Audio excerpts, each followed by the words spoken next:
अस्सलाम वालेकुम जी, welcome back to bears official YouTube channel. ये वीडियोस उन भाइयों के लिए है जो अक्सर मुझे व्हाट्सएप करते रहते हैं फैटनिंग फार्म या बछड़ा फार्मिंग से रिलेटेड। बहुत सी ऐसी चीज़ें हैं जो इस वीडियो में मैं कवर करूँगा, जिसमें जानवर का वेट क्या होना चाहिए, जानवर की ख़रीद क्या होनी चाहिए और बेचते कैसे हैं, और जानवर का फीड प्लान, और ये बिज़नेस वाइबल भी है कि नहीं, क्योंकि बहुत से लोगों के सवाल ये होते हैं कि ये बिज़नेस करना चाहिए कि नहीं। अच्छा, अब बिज़नेस क्यों नहीं करना चाहिए और क्यों करना चाहिए, इसकी कुछ वजूहात हैं। अगर तो आपको एक्सपीरियंस नहीं है, अगर आपके पास अपनी ज़मीन नहीं है, आप अपना साइलेज नहीं उगा सकते, आप अपनी तूड़ी पट्ठा नहीं उगा सकते, तो फिर ये थोड़ा-सा डिफ़िकल्ट हो गया अब। क्योंकि जो जानवरों की कॉस्ट है वो बहुत ज़्यादा बढ़ चुकी है। मंडी से अगर आप जानवर लेने जाएँगे तो आपको वो रेट नहीं मिलेगा, और फैक्ट्री के वेट्स जो हैं वो फ़िक्स्ड हैं। मैं एग्ज़ाम्पल देता हूँ, अगर तो आपने फैटनिंग फ़ार्म के लिए जानवर लेना है तो कम से कम उसका जो वेट है वो होना चाहिए 180 से 200 केजी तक, लाइव वेट की बात कर रहा हूँ। जब आप फैक्ट्री में, बहुत सी फैक्ट्रीज़ ऐसी हैं जो कि सिर्फ़ 300 साढ़े 300 केजी लाइव वेट जो है उसको एक्सेप्ट करती हैं। सो आप अंडरस्टैंड करें कि 3 महीने में आपने उसको इतना वंडा, इतना साइलेज, इतना तूड़ी वगैरह खिलानी है कि वो 3 महीने के अंदर 100 150 केजी वेट गेन करे। और ये अगर आप 100 केजी का जानवर लेके आएँगे तो ये आपके लिए वाइबल नहीं रहेगा, उसको कम से कम 5 से 6 महीने लग जाएँगे। जितना जल्दी आप जानवर अपने फार्म से निकालेंगे उतना आपको इसका फ़ायदा होगा। दूसरी चीज़ ये सोचने वाली है कि जानवर की जो कॉस्ट है फैक्ट्रियों में वो सिर्फ़ 1100, ₹1000, साढ़े 1100 या मैक्स ₹1200 आपको मीट वेट मिलता है। मीट वेट की बात करें तो आपको, अगर आपके जानवर का लाइव वेट 300 है तो आप ऑन एवरेज आप 50% से ज़्यादा ना अज़्यूम करें। आप यही सोचें कि 50% होगा उसका मीट वेट, जिसमें से आपको 6000, साढ़े 6000, 5000 डिपेंडिंग ऑन द फैक्ट्री जो है वो आपको उसके कार का वो जो उसकी सिरी, पाए और चर्बी जो गोश्त है उसका वो अलग से दे देते हैं पर जानवर। सो आप अपनी कॉस्टिंग निकाल लें। अगर आपने साइलेज ख़रीदना है बाहर से, जो कि आपको ₹20 केजी, ₹18 केजी मिलता है, और अगर आपने वंडा लेना है जो 3500 से ₹4000 मिलता है, इसी तरह आपने तूड़ी खरीदनी है तो वो आपको मिलती है। सो ये सारा अगर आप बाहर से ख़रीद के 3 महीने जानवरों को देते रहेंगे तो ये वायबल नहीं रहता।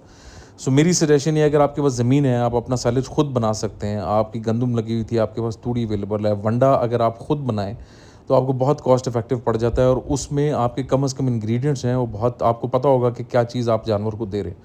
बाहर से साइलेज जो हम लोग मंगवाते हैं उसके अंदर या सूंडियाँ होती हैं या बहुत, या उसमें मकई का दाना हम ढूँढते ही रह जाते हैं।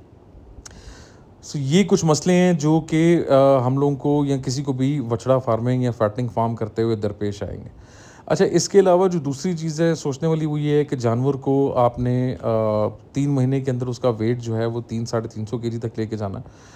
उसके लिए आपके पास जो बंदा है वो एक्सपर्ट होना चाहिए। आप या तो खुद उसमें इन्वॉल्व हों, या आपकी टीम जो है वो एक्सपर्ट हो, जिनको जानवरों का अंदाज़ा हो, बीमारियों का अंदाज़ा हो, बाकी चीज़ों का अंदाज़ा हो। जो बछड़ा फार्मिंग की मेन जो चीज़ है वो ये देखने वाली होती है कि आपने इनको माहौल कैसा देना है और आपने इनको फीड कैसी देनी है। आपके पास अपनी वेट मशीन होनी चाहिए, आपको एग्जैक्ट बिजनेस का आइडिया होना चाहिए कि आपने पहले महीने इसको कितना वंडा देना है, दूसरे महीने कितना वंडा देना है, तीसरे महीने कितना वंडा देना है, और उसके लिहाज से आपने इसको कितना वेट आप इसमें से गेन करना चाह रहे हैं। जो चारा होता है, जो जवार होती है, उसका एज सच इसमें यूज़ नहीं, वो इसकी फैटनिंग के लिए वो हेल्प नहीं करता। सो वो अगर आप देना भी चाहें तो वो आप एज अ फिलर दे रहे होंगे, लेकिन जो मेन पर्पज़ है वो यहाँ साइलेज का है या वनडे का।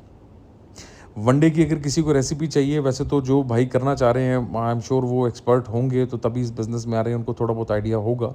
लेकिन अगर आप फिर भी करना चाह रहे हैं तो हम आप उसको कुछ ना कुछ उसमें हेल्प कर सकते हैं।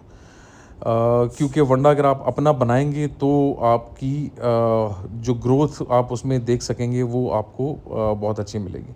दूसरा मेरी सजेशन ये है कि जानवर आप मंडियों से मत उठाएँ, आप ओकाड़ा में या कसूर में या आप लुड्डन की तरफ जाके वहाँ के लोगों के किलो से जाके 180 केजी, 200 केजी का अच्छा जानवर उठाएँ, जिसकी कोहान निकली हो, जिसको देख के आपको अंदाज़ा हो कि ये वज़न कर जाएगा और ये आपको धोखा नहीं देगा। उस तरह का जानवर आपने वहाँ से उठाना। इसके अलावा कम से कम इस बिज़नेस के लिए अगर आप 10 जानवरों से स्टार्ट करते हैं तो स्टार्ट में एक्सपीरियंस लेने के लिए तो ठीक है। लेकिन आपको मैक्सिमम एक जानवर से 20 से 25,000, बहुत भी हद कर दी तो 20 से 25,000 रुपए से ज़्यादा नहीं बच सकेगा। बशर्ते कि आपकी कॉस्ट ऑफ परचेज़ जो है वो बहुत अच्छी थी और आपको अच्छी फैक्ट्री में रेट भी मिल गया है।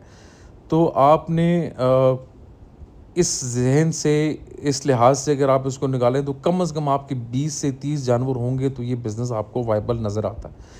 लेकिन उन 20 से 30 जानवरों के लिए फिर कम से कम आपके पास इतनी ज़मीन होनी चाहिए जिसके ऊपर आप मल्टीपल जो है साइलेज ग्रो करते रहें, और ऐसा एक फार्म सेटअप भी बनाना पड़ेगा जिसके अंदर जानवर रह सकें। हमने ये पूरा जंगला वगैरह लगा के इसकी पूरी वो वाला एरिया नॉमिनेट कर दिया था जिसमें वो खुले फिरते रहते थे, बिकॉज़ जानवर जितना ज़्यादा खुला फिरेगा, चलेगा फिरेगा, जितना उसको खुला पानी हर वक्त दस्तयाब होगा उतना जानवर के लिए बेहतर होगा।